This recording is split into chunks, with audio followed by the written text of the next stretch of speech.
Hello, watercolor class. I'm going to continue the study of the onions using earth tones, pure color, wax, and salt, leaving a lot of white and starting out with a super light pencil drawing. You don't want your picture to be mostly a drawing, you want it to be mostly paint. So if your line drawing got too dark, go ahead and erase pretty thoroughly. I'm going to be using a different kind of salt today. This is kosher salt, very coarse.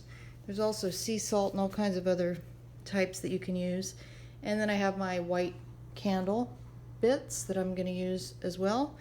And I'm going to decide where they're going to go, but mostly this is about working from direct observation and using the watercolor techniques that we've done so far. Blotting with a paper towel, wet and wet blending, glazing, even washes, all those sorts of things we've been working on, underpainting, and I'll go ahead and get started. If it's difficult to see, I will zoom in, but for now, this is the subject here, and this is my very light pencil drawing. As I'm painting, I'm going to make corrections as I see them, so you're not totally stuck with what you did as a drawing, but you want it to be fairly close. So I'm going to start, I'm going to start with one of the onions, just so you can kind of see. I'll start with this one here. It's very oval. It has cross contour lines. It has highlights. It's very delicate in saturation here, stronger there. There's more reds and red oranges here and more pale yellows there. So I'm going to take advantage of that. In this case, I'm actually going to fill the whole thing first. As long as I have my bounty towel handy, I'll be able to do some lift out in this area without worrying too much about losing the highlights. So I'm going to mix up always with the mud and the orange to create that sort of yellow-orange earth tone over on the palette. So another thing we want to do always is test it out over here, just like we did on the earth tone warm-up. So you're testing the saturation, matching the color. You can see it needs a little more red. And just put it right next to it. I think you can see this. I'm going to put it over here because you can see it over here. So this is a little bit more orange than the yellow that I started with. And that's pretty close.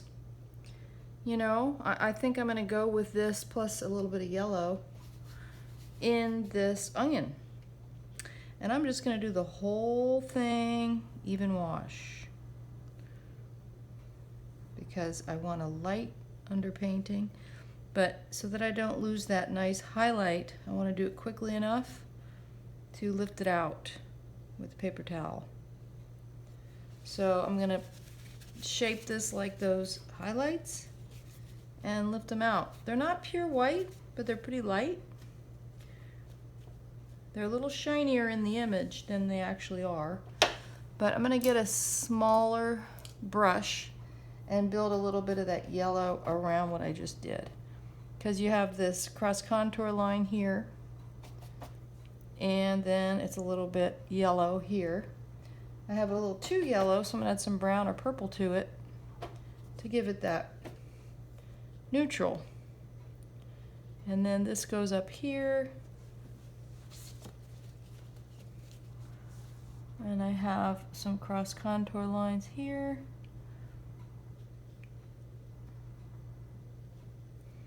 And there's a little patch right there you can see that's a little bit darker. And then I'm going to add a little more water to get around this side and the parts where it hits the highlight. I'm going to be really careful to get the highlights in the right spot.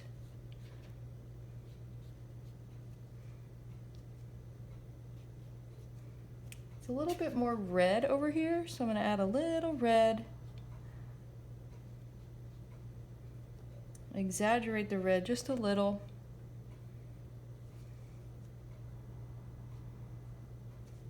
And then get a little more of my yellow back in here.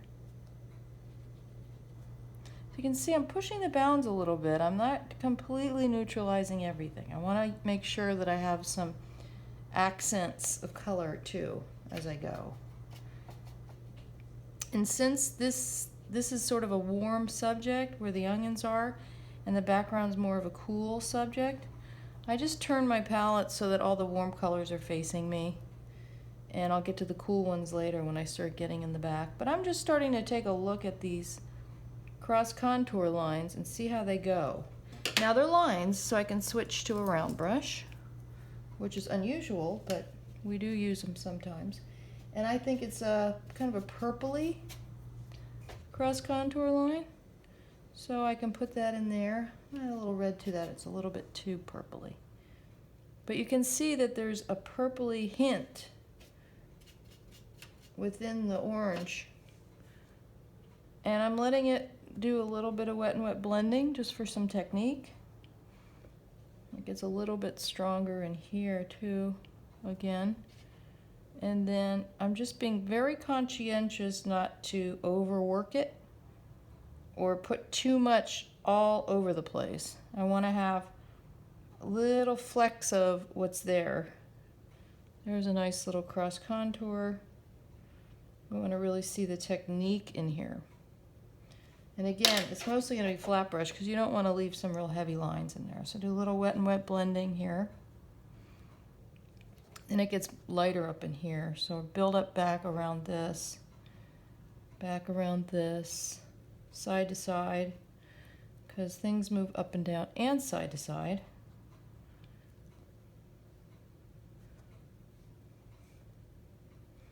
And I can still adjust the shape if it looks a little off. Put a little bit more red in there, because there's still kind of a red-orangish, purplish right in here. I'm just going to block that in, and then we have more of that cross contour line.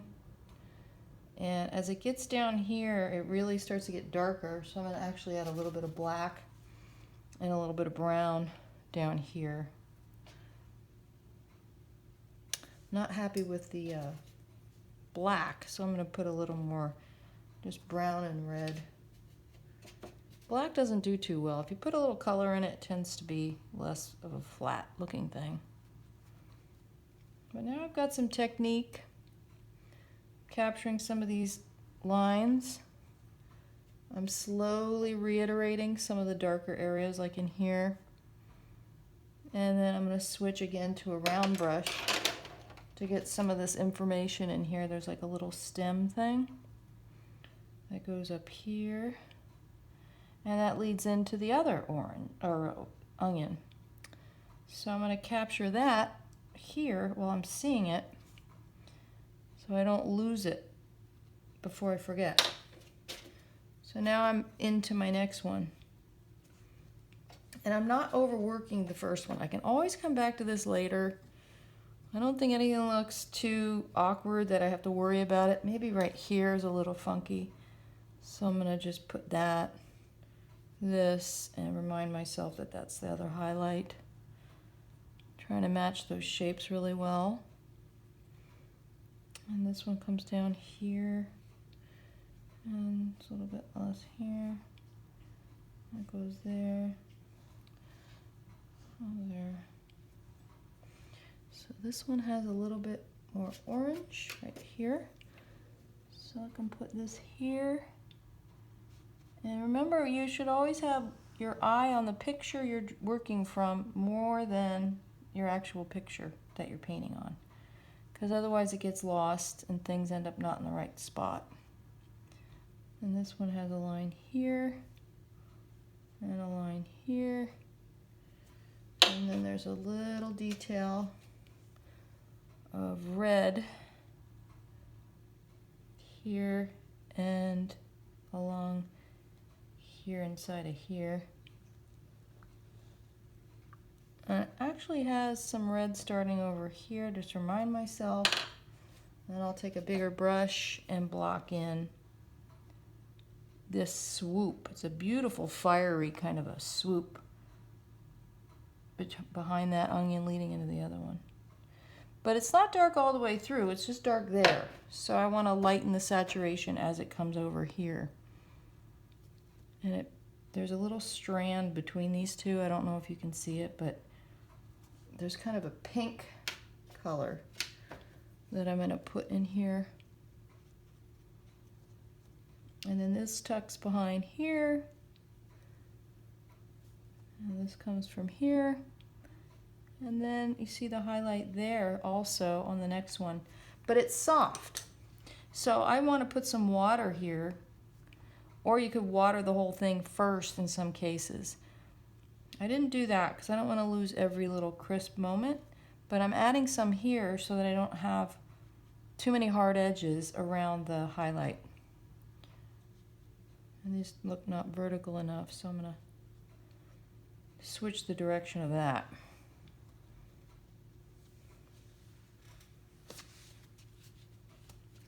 Now we can refine all this stuff later. What I'm doing now is building up the composition and getting some information about the subject. And because now it's damp, I can really softly put these in.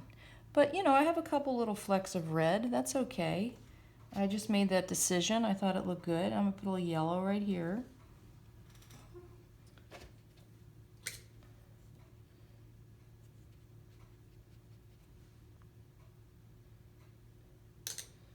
Soften a couple of these edges before they dry too hard. But I do want to leave some hard edges for variety, so that's okay if I come back to that later.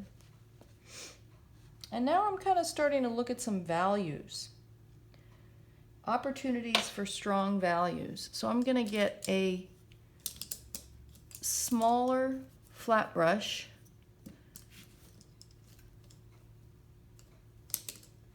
I'll use this one, sort of a filbert. I'm going to take a dark, which is kind of basically I'm going to take a mud and add some purple to it because I want to have these darker values in there so I can see if my drawing looks all right. So I'm going to add a little mud too just because it looks a little bit purpley. It's not a yellow and mud, so it's more brown. But it's black, but not quite, so I'm doing both. Purple, yellow, and mud. You can see how placing that value here is going to help me with the drawing. It's going to help me take a look at what I've done so far in terms of color and value and give me that little bit of contrast. It's kind of got a fleckly edge there of that burlap sack, and that helps too. And then underneath this, we're going to see that little stem go up. It's kind of like a piece of burlap behind the little husk of the onion. I'm feeling blue.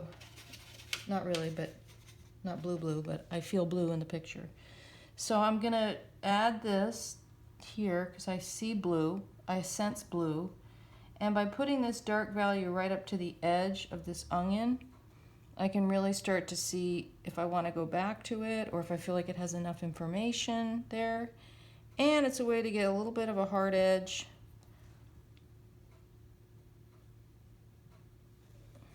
See, I don't like the way it just bled in, so I'm just going to block it. Let it dry a minute, come back to it. But this is all dark in here, dark in here. This comes underneath here. And we've got the shadow under here. It's better for me to do this when this edge is dry. But see, I got this cool little lost and found edge that only watercolor can do. So I have to restrain myself from filling that in because I don't want it to merge yet in there. So where else can I put this? Let's troll it around. Here we go. Over here there's a dark, and that's a shadow that kind of reaches all the way out to the side. So I can go ahead and place that. And it swoops up into here. And it kind of goes right to the edge of that. And then there's a little swoop there. Brush is a little bit too small for this area, so I'm just going to switch to a big brush. I can have it be a little more expressive. I don't have to go all the way to the edge. I can kind of let that thing sit there. disappear over the edge. Then I want to see where else I have opportunities for these kind of values. I have one in here above this kind of hidden one. And again, I'm going to get a smaller brush for in here. But it's just a mental note, like, okay, there's a dark there. There's a dark over here. Let's see, this one goes in here. So I'm still kind of drawing. I mean, I'm not looking at my drawing. I'm looking at the image. The more times you draw something, the closer it is to accuracy. I feel some red in there, so I'm just going to put it right in here. And the reason I'm being so aggressive with the darks is so that I can get those out of the way and really focus on the delicacy of the other objects. And again, if you feel like you're going overboard, put a little more paint, a little more water. So this swoops up here. Make the saturation a little less. I won't be going any darker than this, so it's all right. So if you feel like it's too strong, a little water, a little water, a little water. And you buy yourself a little time in case you change your mind and get a little bit less intense. But see, now we have the darks starting to fill in where they are.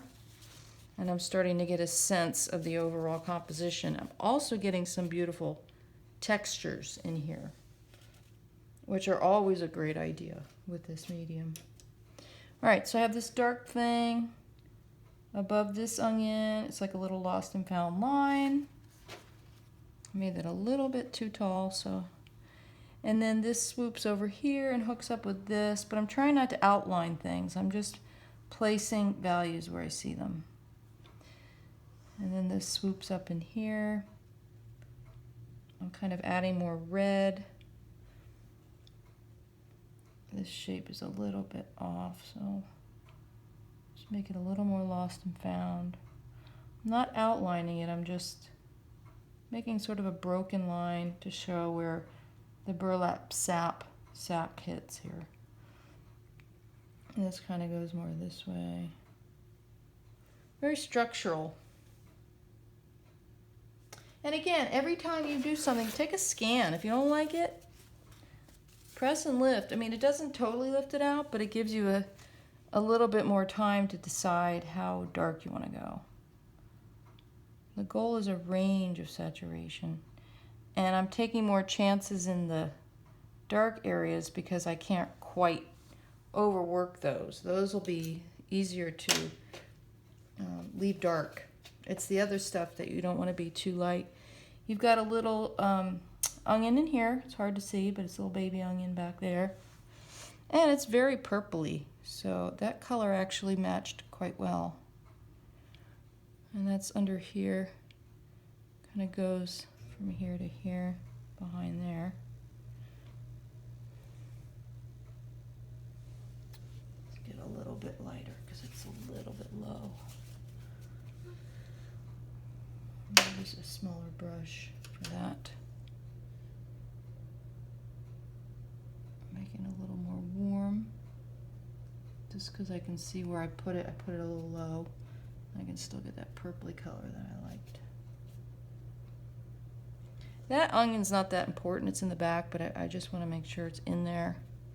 And then over here we have another spot where this onion starts and hits this one, and we see more of those cross contour lines that are really helpful in showing the roundness.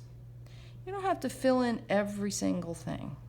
You know, this is a way to help show the roundness and the way that it moves, and to incorporate these different systems. This is a good color. That's a good one.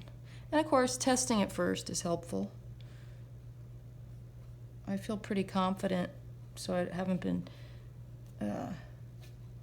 testing it as much because I have a really nice little pile going of earth tones on here.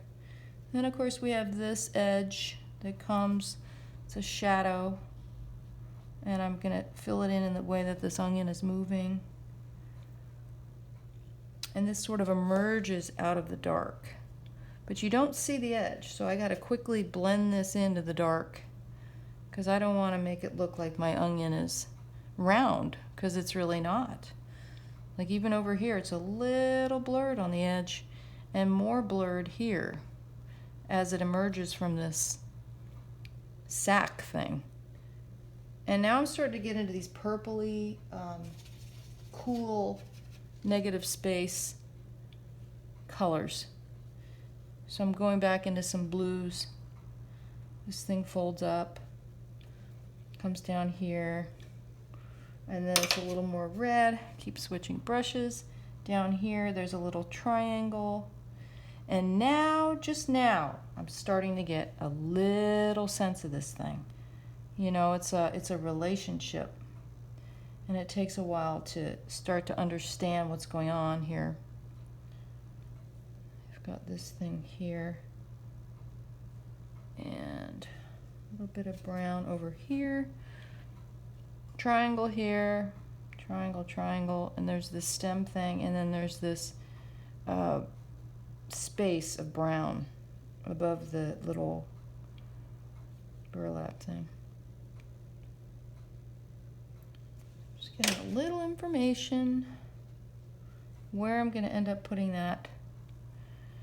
And then when this thing turns, it's a little bit lighter. Of course, I'm leaving this white. I don't want to fill in the stem because it's white.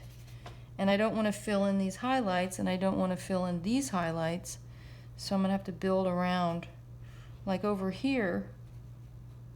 And I'm starting to use less paint because I don't want it to be too dark. I already got enough darks in there. And I have this pretty color here. This is a good opportunity for me to use my wax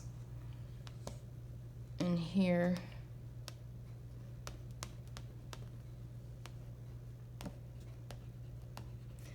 And I'm going to use salt too, just because it's such a texture. I'll put some salt and also put some wax here. I don't want to put it everywhere because some of the highlights will get sort of muddied by the wax. But I'm going to do a nice loose, light, purpley wash because I like that purpley in here. It's like a gray. Put a little more purpley, kind of.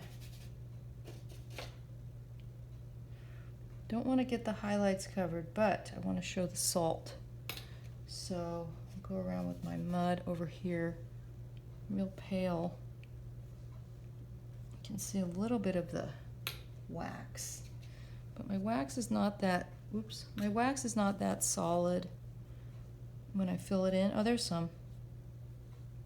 Because I don't want to have the shadow just floating there, so this is a good way, side to side, to get the shape of this. Fill that in, mix it in with the darks, side to side. And I'm going to add the shadow underneath here. I'm going to put some salt in there.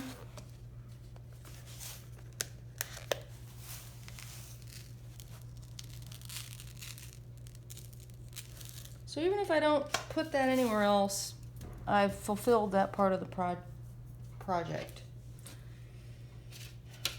I continue moving up here. I'm going to add a little green. I'm feeling a little green in here, and that color looks a lot better with the green in it. So I've got this little bit of wax on there. This is the thing that comes down there. And I'm still trying to be cognizant of leaving white.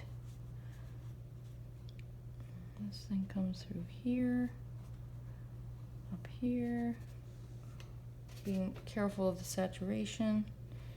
And then I have, it's got a little dark there, so I'll fix that. And I'll start doing this shape here. It goes like that, and it goes like that.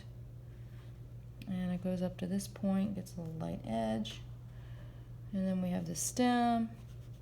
So I'm using this kind of green color to tie it all together because this drop cloth thing really is the unifying force of this image. And this is dark here. I'm going to build this up more so that this is not too dark inside there.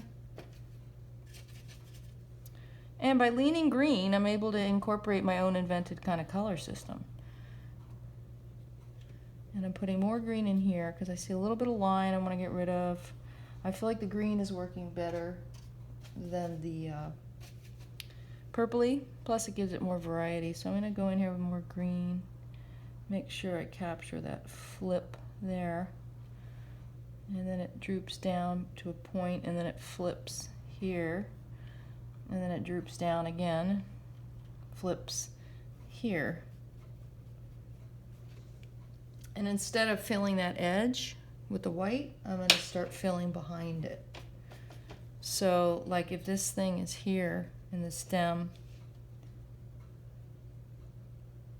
which is right here, then this one's white. So I'm going to fill behind it.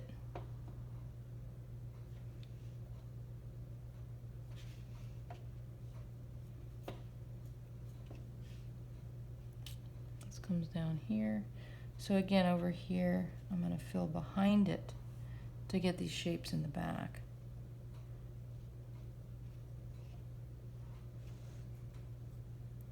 And over here, this is really light on the edge. So I'm going to do those shapes in the back. Beginning of the drapery study.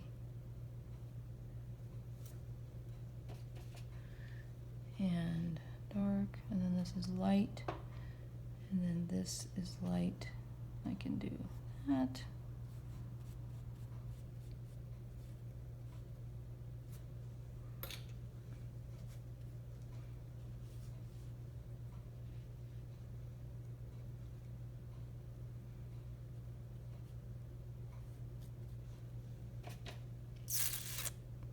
I can do, you know, little hints of things without spelling it all out. Right off the edge.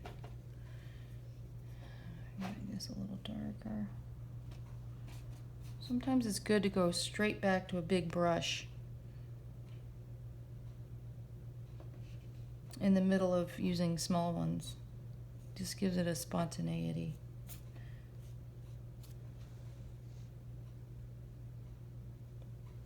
I almost have enough information around it now that I can actually go in and paint the objects without overdoing it, but still having enough around it that I kind of know where they all stand. And there's moments that are working and moments that are not, and I'll do my best to tweak those. But I'm keeping it still pretty loose and abstract. So we can get a little bit over here. This goes here. And I have this triangle shape there. I can crop that later. Boom, boom, boom, boom. I'll decide later how evolved I want to get in the drapery. But at this point, I would want to come in and really assess what I want to do. You can even leave something white. Like maybe you don't want to fill it in. Maybe it looks better left that way. You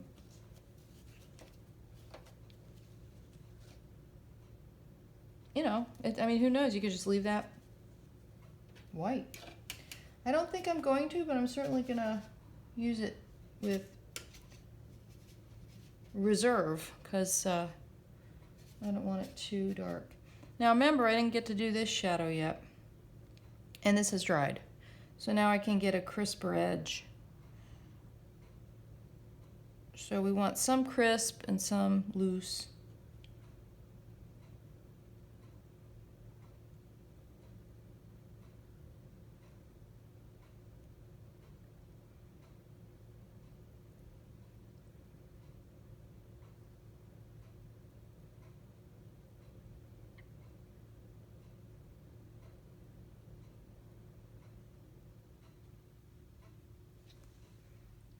Always redraw.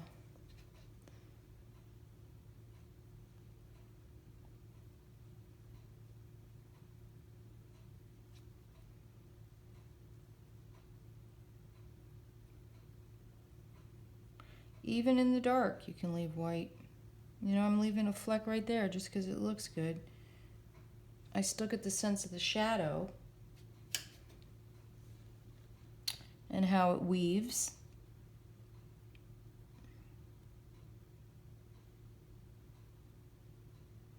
Getting a little bit of textural marks because the texture of that fabric is light. Over here, it blends into the dark. So I don't want it to be solid dark, but I want to have a little transition, but the top white. So if it's too wet, I may have to resolve that later. I don't want it to get too convoluted because I just wet the area. So probably come back to this later and make a couple of rendering adjustments.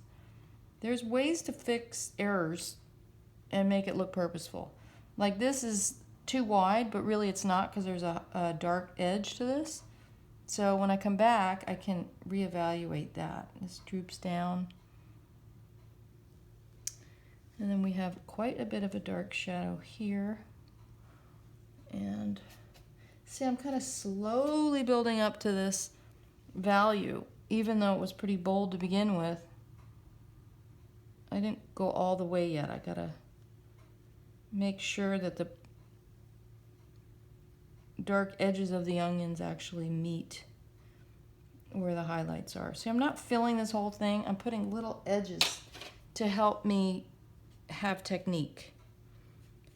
Watercolor is all about technique, so it's more about up close, looking at the salt, looking at the lift out, looking at the variety of values and saturations, looking at the types of color that are used, neutral and bright, and not going too far right off the bat. But I'm going to continue to build these values and continue to render these objects. Something that I'll probably do for this one is wet the whole thing, and we're going to do a little bit of that wet and wet blending like we did in the first day with the scales. And again, I want to make sure I get that highlight reserved.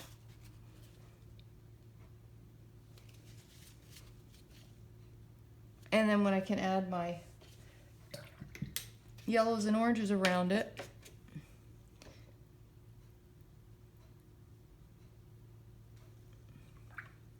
that's a little too brown. I'll start pulling this in, this color. It's still too red. I mean, not red enough. Some more red. But since I dampened it there, I don't have to panic that it's going to be too hard of an edge. This is very red in here. Pink. This is a good opportunity for pink. And now this is dry, so now I can go to the edge. Otherwise it would have blended in too much. And remember what I told you about stems? They're just horrible when people focus on them too much. They look like little eyeballs or something. So be very cautious when you do points or stems and really work around them instead of on top of them. And I'm building around this highlight that I like. And I'm using some earth and some pure. A little yellow in there. Comes into here. A lot of pinks. So I'm leaving the highlight, but whoops, actually that looks kind of good. Kind of bursts of color here and there. And then it's a little browner on the bottom because it's darker. So I'm going to just put a little bit of this color back in here. And I'm going to deal with the stem by lifting out. And then I can decide how much of those swirly little things I want to continue with. Because if it looks weird in the picture, it's going to look weirder in the painting. So a lot of times you want to avoid even putting those in. There's a dark right there. There's a dark over here. And I'm just blocking them in because it's an interesting technique right there. as opposed to just, you know, plopping it down. I'm kind of doing it systematically.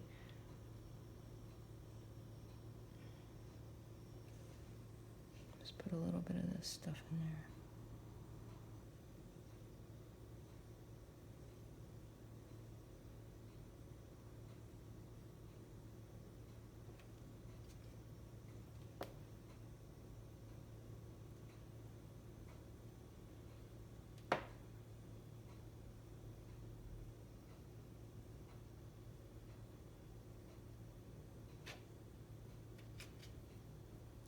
I'm just trying to decide what I want to emphasize.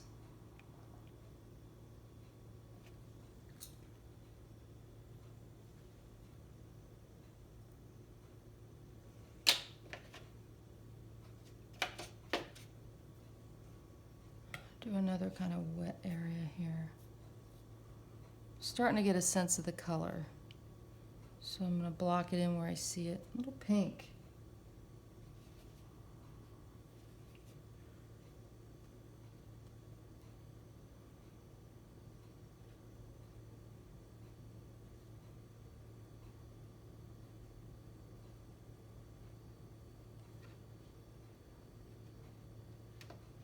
See, little by little my color is starting to get more accurate the more I play around with it. I'm just starting to build some volume. And I'll be coming back to do a lot more, but also, you know, real strategically not overdoing filling in. Especially with highlights, you want to make sure those are not completely filled. But you also want to have hints of things, placements of things. And again, the paper towel is your friend as long as you just press and lift and not just over and over. It gives you more opportunity to come back later with it. But I'm going to continue to build these darks, get this thing more pushed in. All that, all around here. There's still a lot to do. But I just wanted to give you a sense of kind of how to tackle it. And you can always start over and do it more than once. Sometimes these things look better when they've been worked on, and sometimes they look better when you stop and start a new one. I don't want to outline this, so.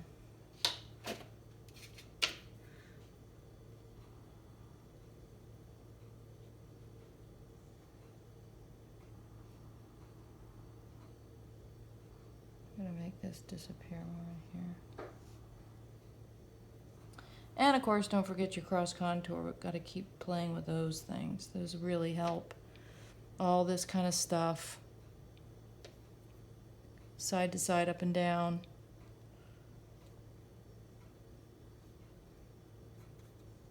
But really play with those techniques. And I'm going to stop before I get too far ahead of myself. I'm going to zoom in a little so you can see a little bit of this technique and just how a lot of it is left white.